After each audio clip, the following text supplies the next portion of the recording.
There we go. All right, it's my pleasure to introduce Troy.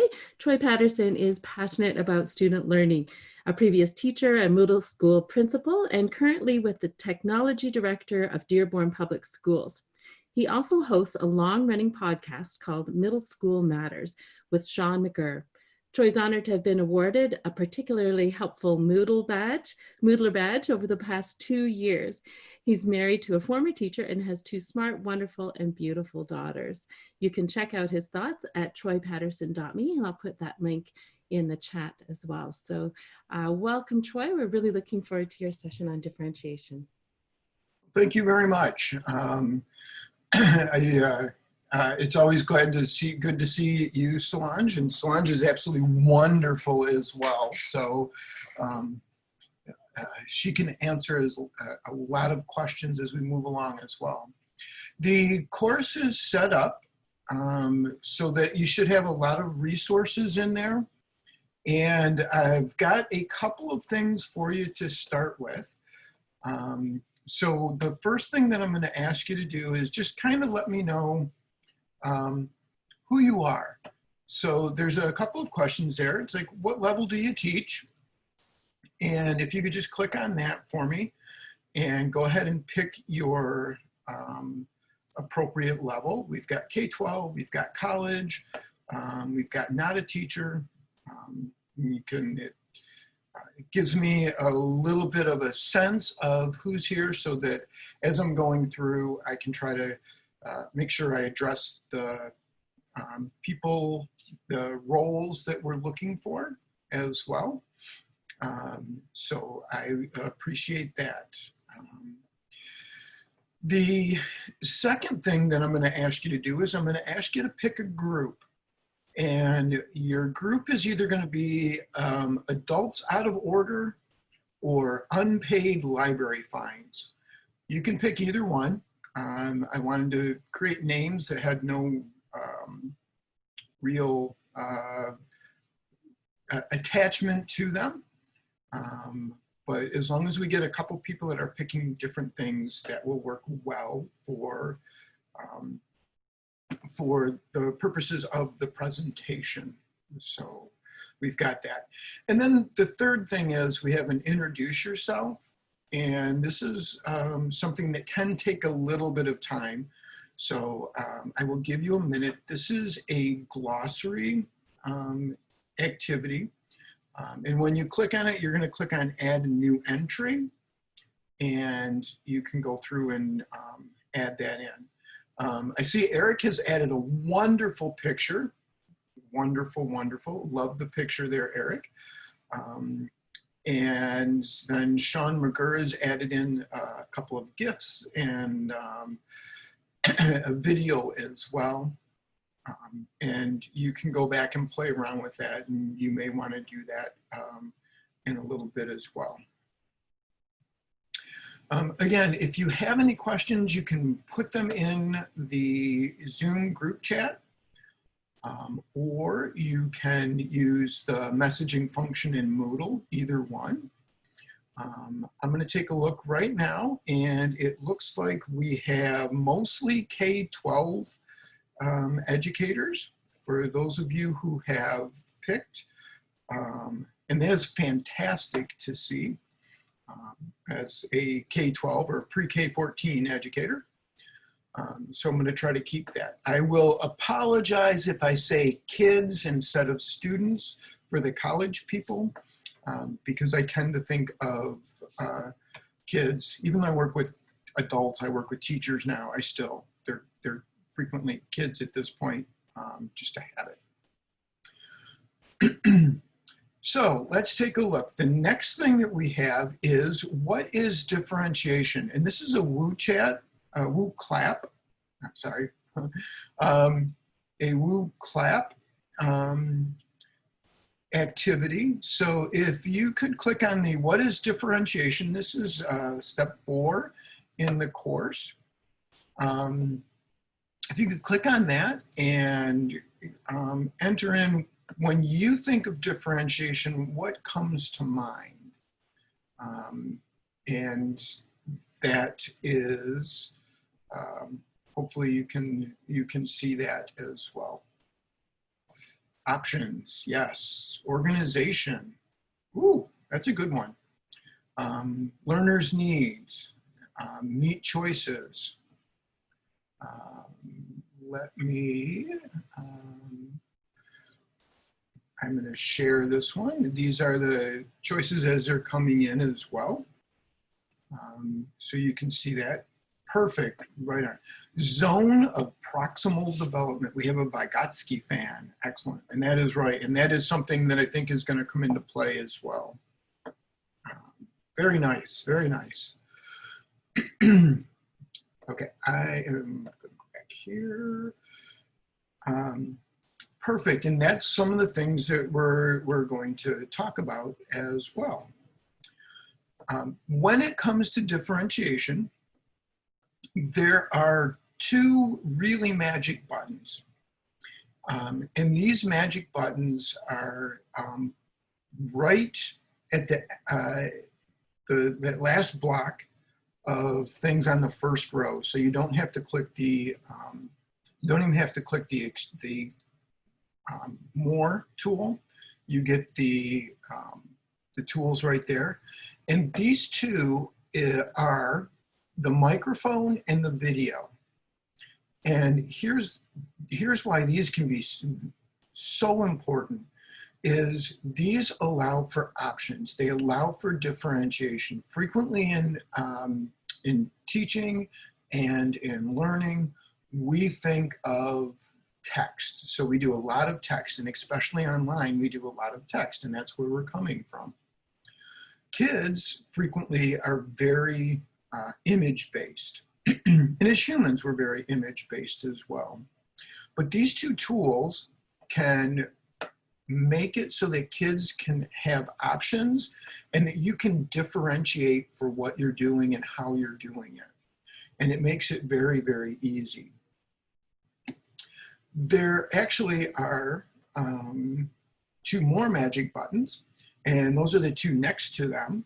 And that's an image button and a video button. And this is where you can upload. So some of the things that I'm going to talk about can be done with the attachment, with these two buttons as an attachment, but the idea is the same.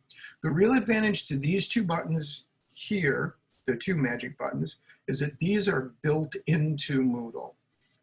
So it's just a click in and go. And that is very, very powerful. Here you're going to be attaching something, which leads to a little bit more work as well. All right, so those two magic buttons, how can students use those two magic buttons?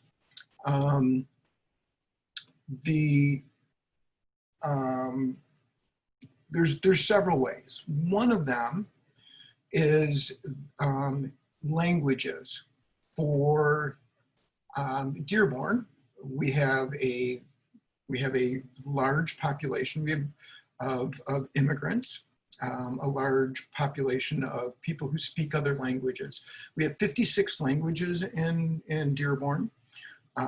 Some of our students come directly from overseas and speak no English whatsoever, so they're English language learners. Some are learning, some are proficient in a couple of languages.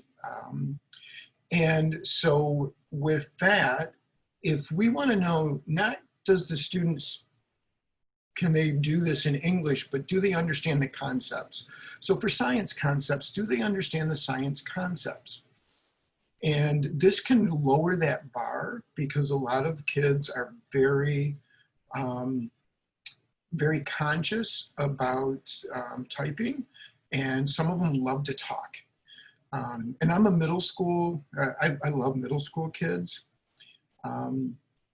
And they like to talk. There's some of them that just love to talk or love to perform.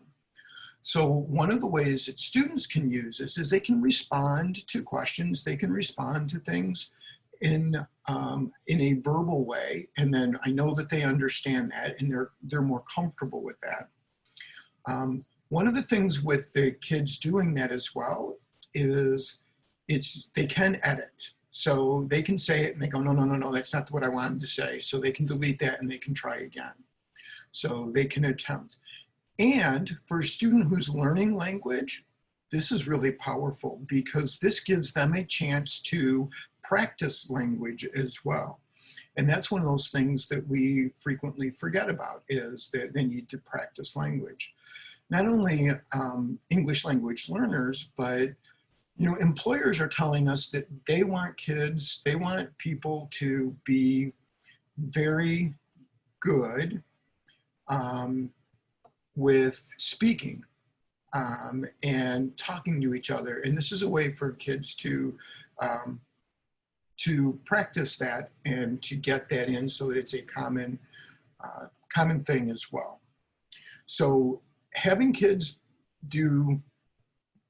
be able to submit things verbally or by video is really, really powerful. We also have a deaf center. And so traditionally with online learning, and this was before COVID-19, we didn't have video conferencing opened up because of a variety of reasons. And if you've worked with middle school kids, you can probably guess why. But to have kids or students be able to sign an answer is very powerful. So not only did were they able to type in answers and they could read answers, but they could also sign them and practice their signing as well. So that became a powerful feature, and it just became part of how they were doing class. So it was just like, oh yeah, that's normal. That's just how you turn it in. So, and then we have a large population of students with special needs. And there's a lot of reading processing issues, can be dyslexia, can be vision issues. There can be a whole bunch of things going on. And so one of the ways that kids could get out their words, they could let you know what they know, is by using one of those two magic buttons. And those two magic buttons allow the kids to tell you what they know, and then they could go back and do it. Now, this is not a Moodle feature, but also in just a awareness issue, is Google Docs also has that voice typing feature. So we have kids use that as well. But sometimes it's just we want the kids to get it out and get it going with them. Heidi's asking if there's tools for teachers who are deaf and hard of hearing to help them with audio and video submissions as well. That's a great question, and there actually is. There is actually, you can use the Google Docs voice text. If you open up two windows and you play it and have voice typing on, it will type it for you. So that's the quickest and easiest way that I've heard of doing it, and I would do it. So this allows students to be able to participate, to let you know what they know, and perform it right there. Well, cool. Okay, so what about teachers? How can teachers use this as well? So with teachers, exams. So here's one of the situations that I came across. And I'm a former middle school principal, so I want to put that out there. Had a teacher at a high school shake his head and say, spending the next 3 days reading tests. And I said, I wouldn't do that. And he says, well, no, I have to do that. It's part of their IEP. It's for their IEP or their 504 plan. So I've got to read the test. And I said, I understand 504 plan, I understand the IEP, I still wouldn't do that. So well, what do you mean? So well, I would read it, but I would read it once and only once. And I'd record it, because the teacher that you're working with uses Moodle, right? Yeah, yeah, yeah. I said, well, just record it. You can record it right within Moodle, and you can read the question and then read the distractors. Now, here's an important point. When you're doing multiple things on one page, you want to read it and record it and then save and continue editing. Otherwise, it won't save all of it for you. So it did add a little bit of time, but it was like 2.5 hours that he went through instead of 3 days of reading the test. Now, the other thing that comes into play here is this teacher is human. And as humans, sometimes we give kids audio cues when we don't mean to. You know, if we really like the kid, it's like, who was the president at the beginning of the Civil War? George Washington, Franklin Roosevelt, Abraham Lincoln, George Bush. And, you know, you may not really mean to do it, but you do. So when you're recording it, you do it once and only once. And then it was great. So he was like, this is awesome. It took me 2.5 hours and I've got the thing done. And he was co-teaching with another teacher. And went into the other teacher, and I was talking to the teacher, and he says, whoa, whoa, whoa, whoa, whoa, wait a minute. The other kids can, that link is there for everybody. They can listen to it. I went, yeah. He said, is it fair? I said, well, let me ask you, is that fair? It's just reading the test question. And this was not a reading test, by the way. That would be different. This was a science test. And he said, I don't know.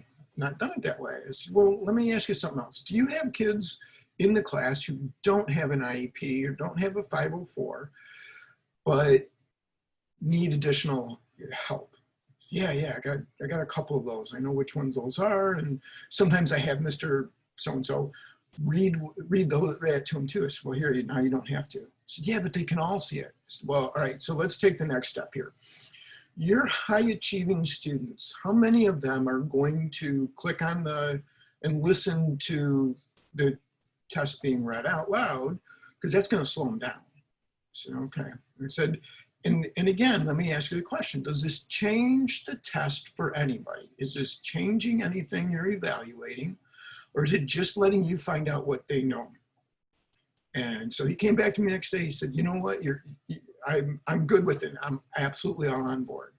So it was a change for him because it was something different. But he came to realize that it didn't make the test invalid.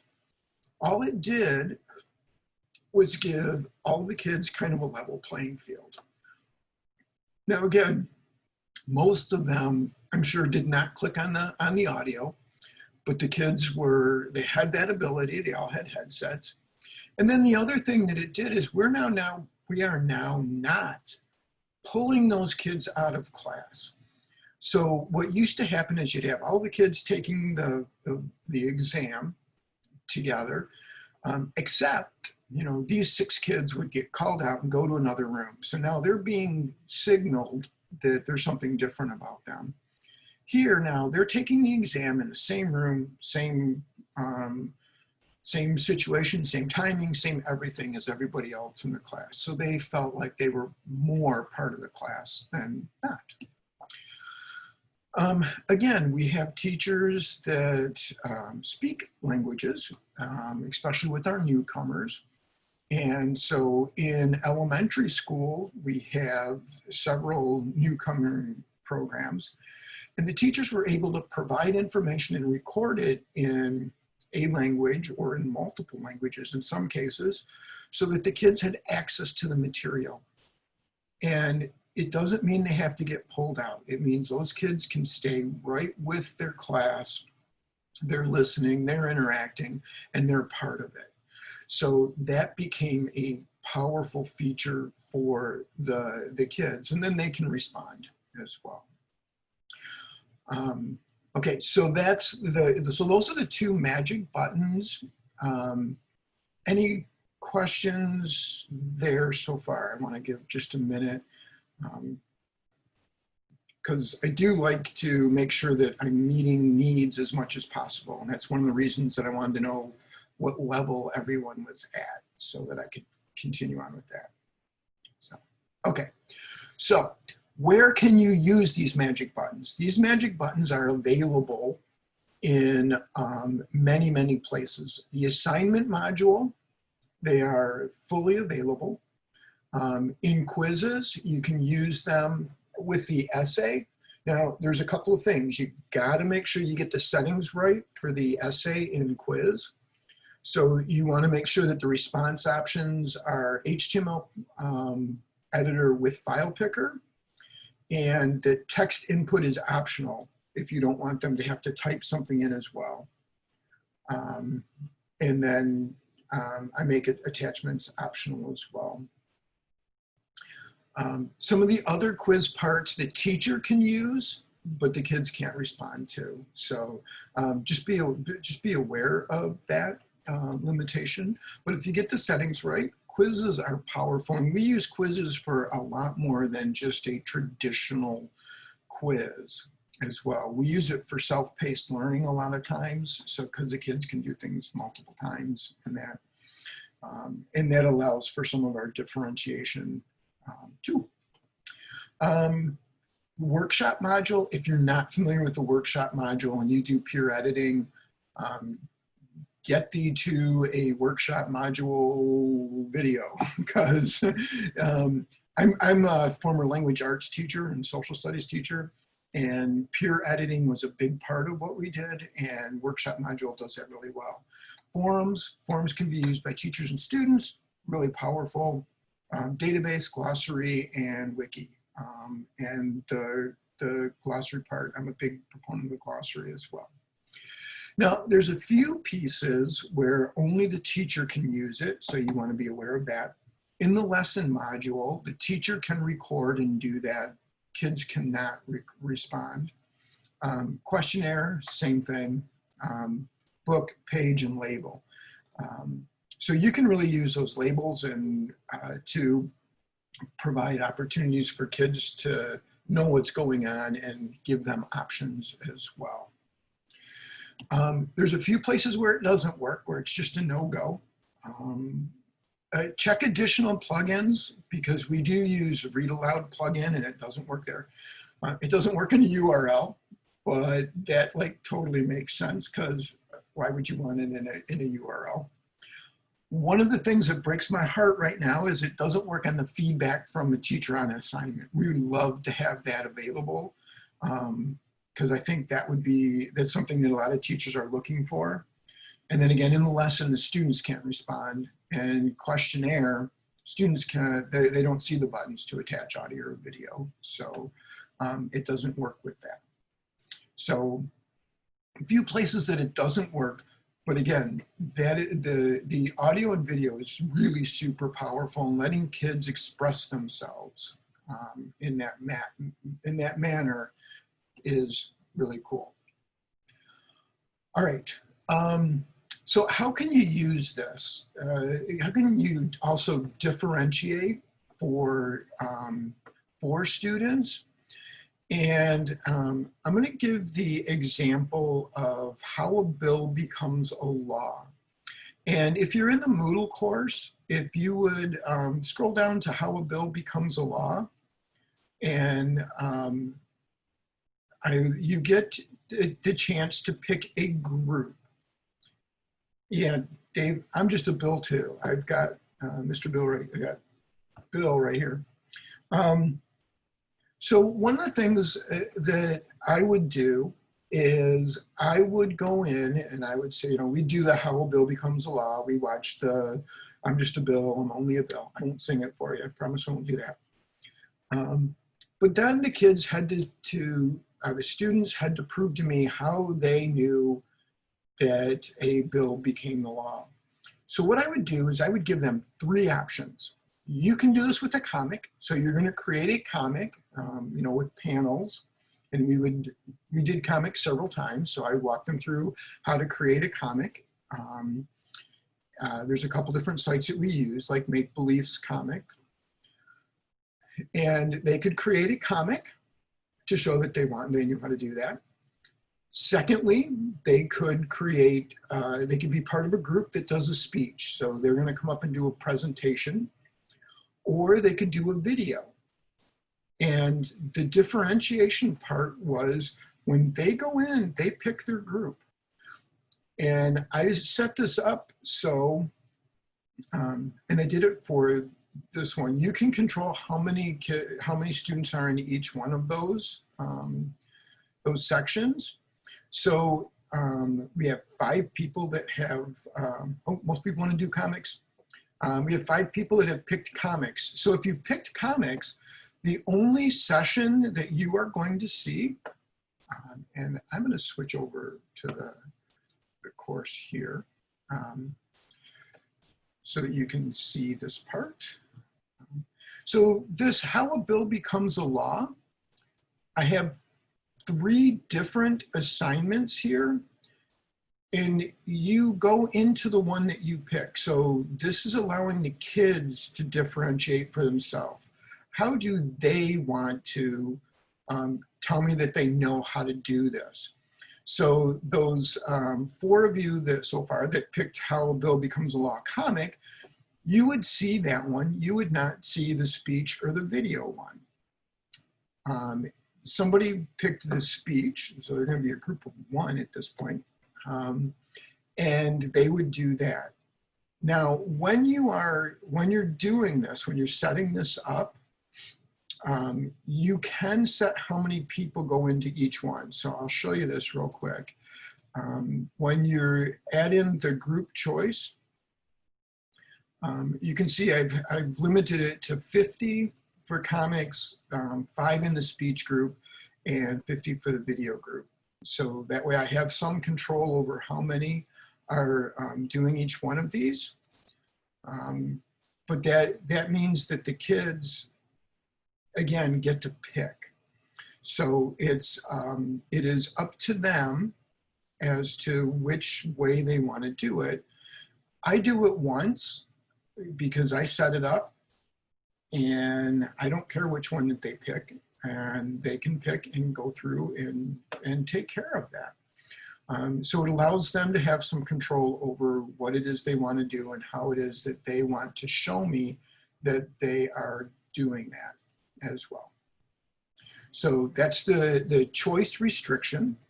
And you can use that. You can reuse those groups. Kids can be in multiple groups at once, so it's not an issue with having them in multiple groups and working through that process as well. Okay. Assessment. So let's, I'm going to ask you to do another Woo Clap assessment. And this.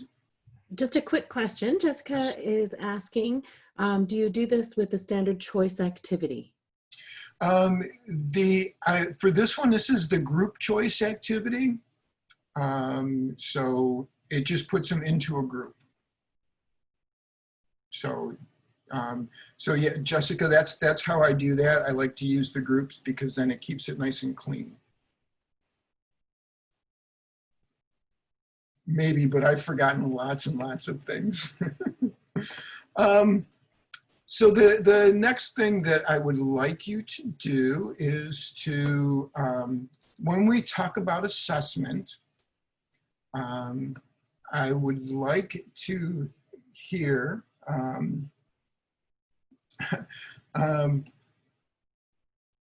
what it is that you think is important for assessment. So there is a Woo Clap on there, and you get to assign points to, you get to prioritize with this one as well. So if you could take a minute, and looks like we have 7 people who have gone on to the, there we go, cranking this up. And going to give you a minute. WooClap is a sponsor of the Moodle Mood, and so using that to support them as well. And they do have a free tier, which means you can do quite a few things with the free tier as well. So I would encourage checking that out. It's a kind of a neat little tool as well. So let me,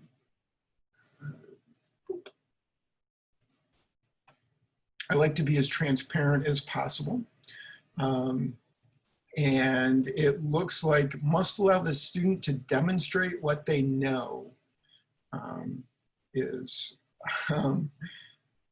got 280 points. We have 100 points for the must allow the teacher to understand what the student knows. And must be uniform is our lowest priority at this point. So, okay, so thank you. I'm going to go back to the presentation here. Taking that into consideration, that the most important thing is that it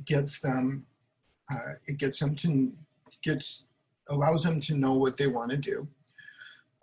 There is a Mountain Moot test that I'm going to ask you to take.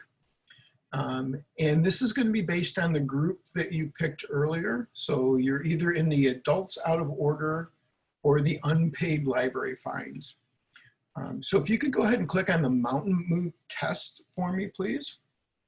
It's under accommodated quizzes in the course. I would appreciate, you are going to get one of two quizzes. So, and I will give you a hint. One of them has accommodations in it and one of them doesn't. So I'm going to give you a minute to work through the quiz there.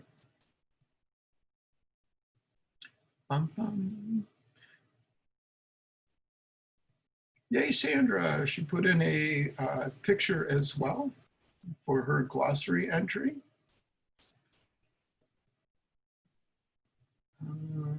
And we've got people taking both.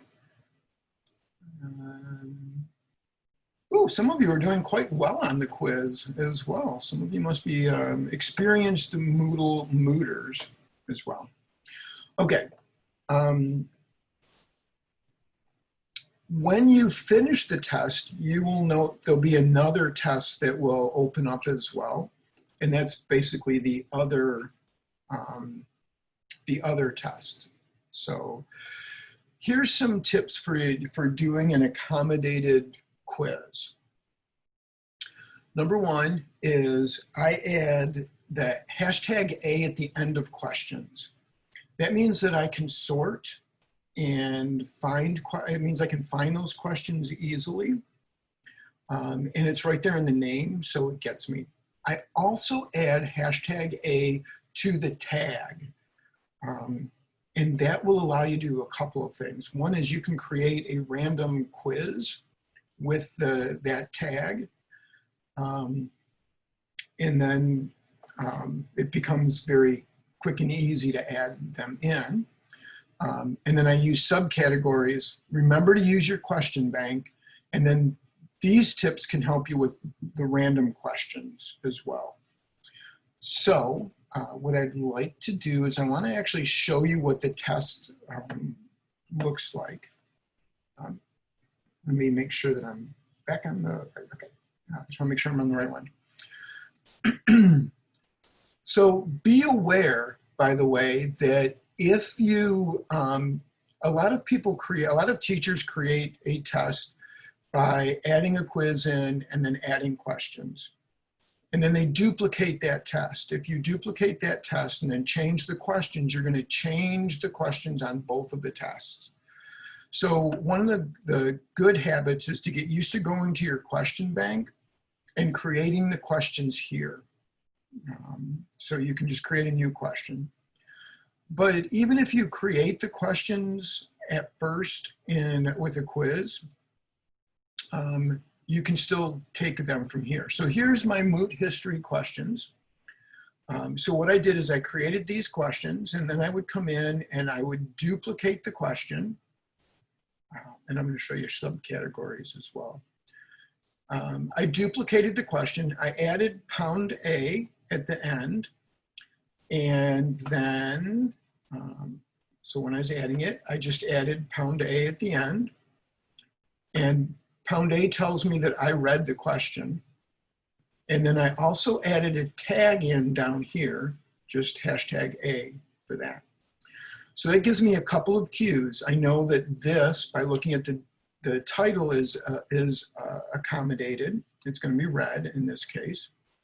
And I can search for it later here, which I'll show you in just a minute. The other thing that I actually did is this one you will see is a multiple choice test. So ICE blocking is using ICE as allows the kids to pick either SLED,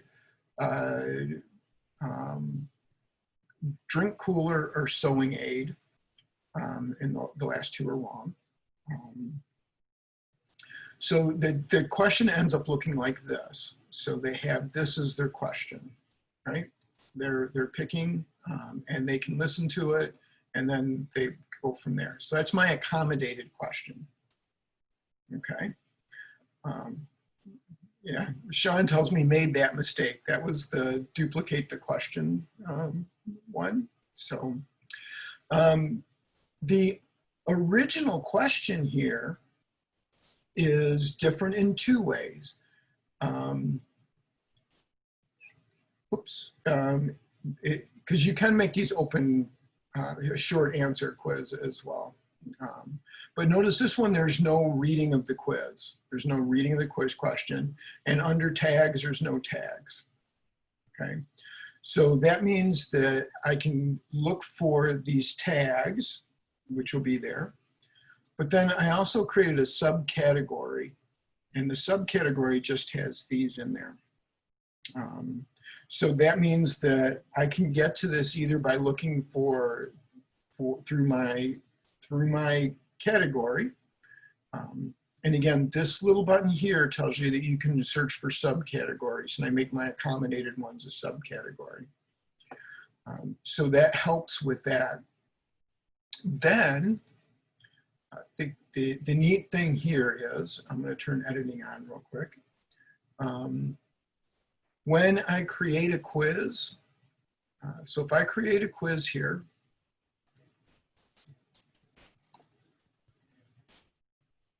and I'm just going to use save and display real quick and edit the quiz. When I go to add questions from my question bank, notice I can filter by tags. So if I say, just show me the questions that have, I got to go to the top level and show subcategories. Now I can see all of my questions that have accommodated ones. So I can pick these two that I'm going to add to the quiz. These are the accommodated ones. So I can add those in, and then I can pick whatever questions I want. Plus, if I want to add a random question, I can do random question, and again go to the top. And if I search for my tags, it is going to add accommodated questions only. And I have 6 of them that are going to match. And I can say, give me 3 random accommodated questions. So these would come from all of my accommodated questions. If I picked different categories, then they would come from that category. So that is a neat, really, really neat feature. And it allows you to create those quizzes. And if you completed the quiz, you'll see the next one as well. So if you took the Mountain Moot test, then you would get the accommodated one.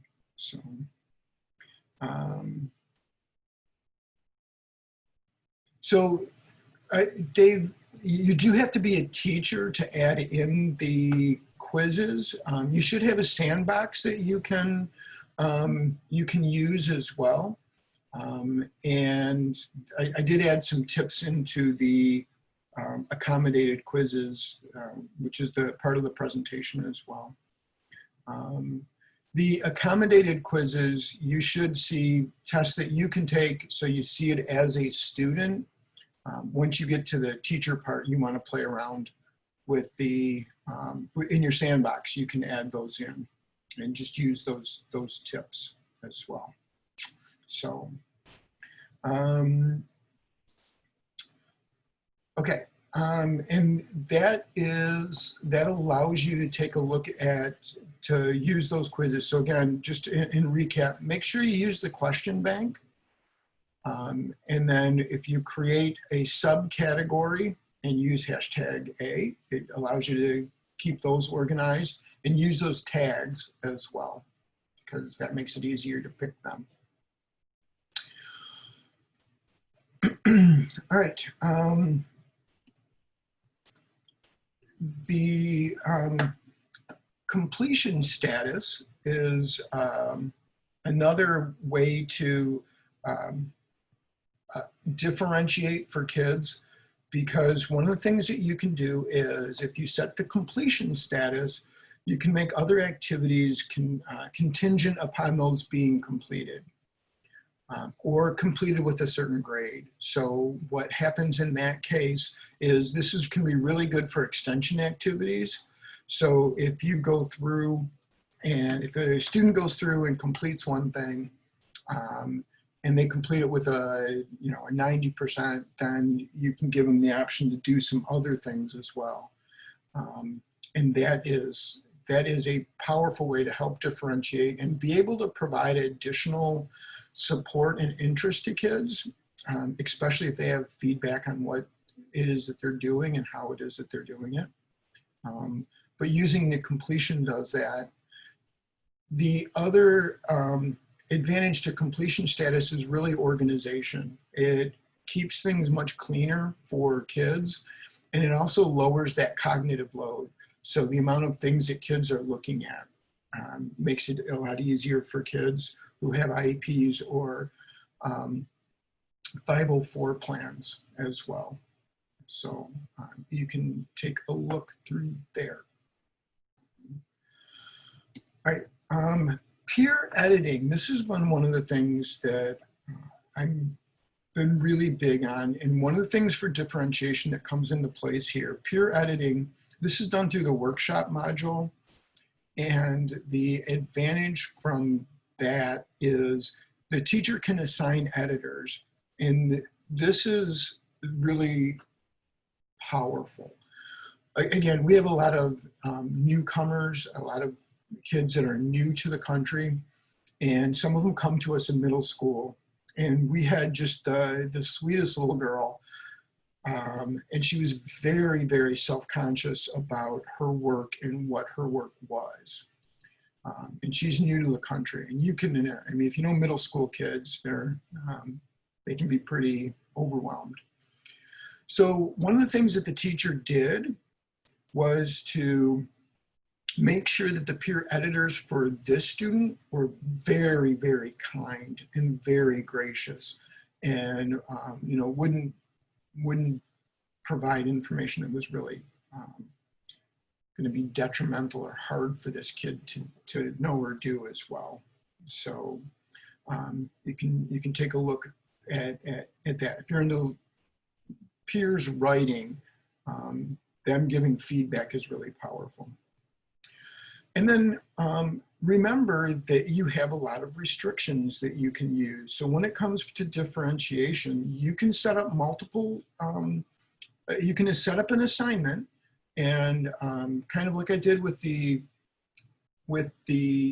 give me a comic strip, or give me a speech, or give me a video. You can set those restrictions up by group, and or by restriction sets, which are nested. But that gives you a lot of power, because you're creating it once. You can copy these and just change the directions a little bit. And that really helps them out and helps out with the whole process of what it is that they're seeing and giving the kids the power to pick what they want.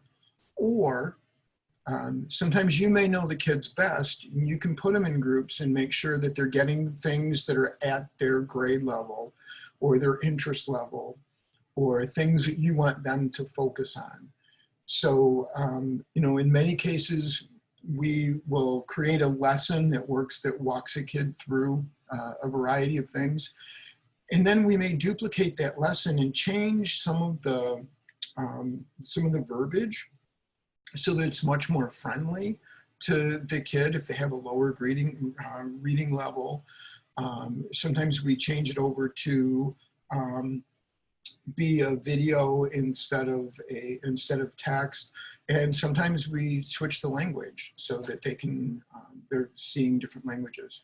Now in Moodle you can change the language in parts of it, but you know, anytime you do automated language translation, sometimes it kind of comes up a little bit off as well.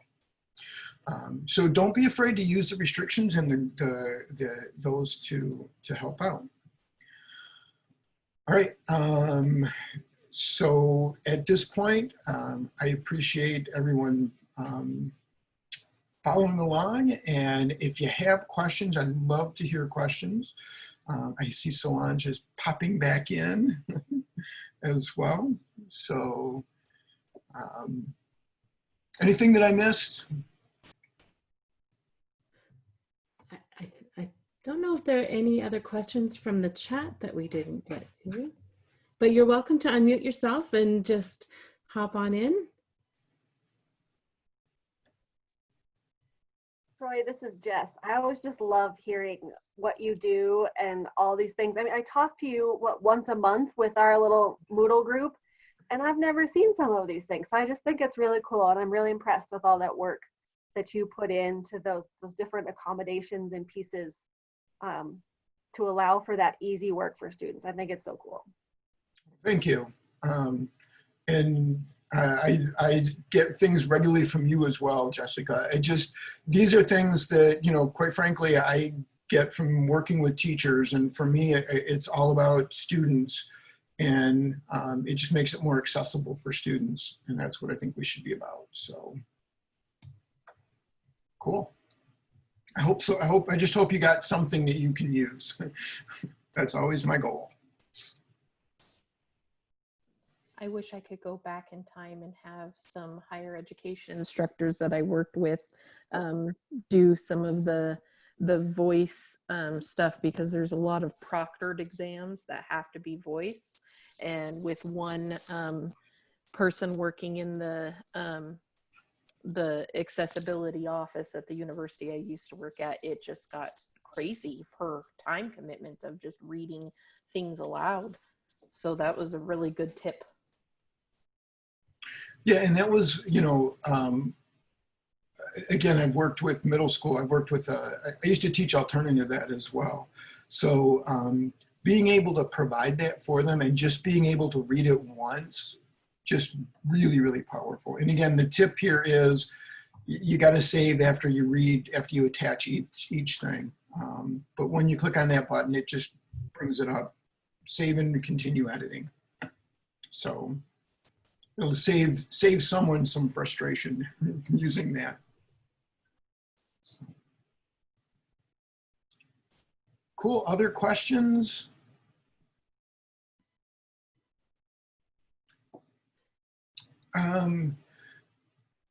So H5P, Edward G, apologize if I got that wrong,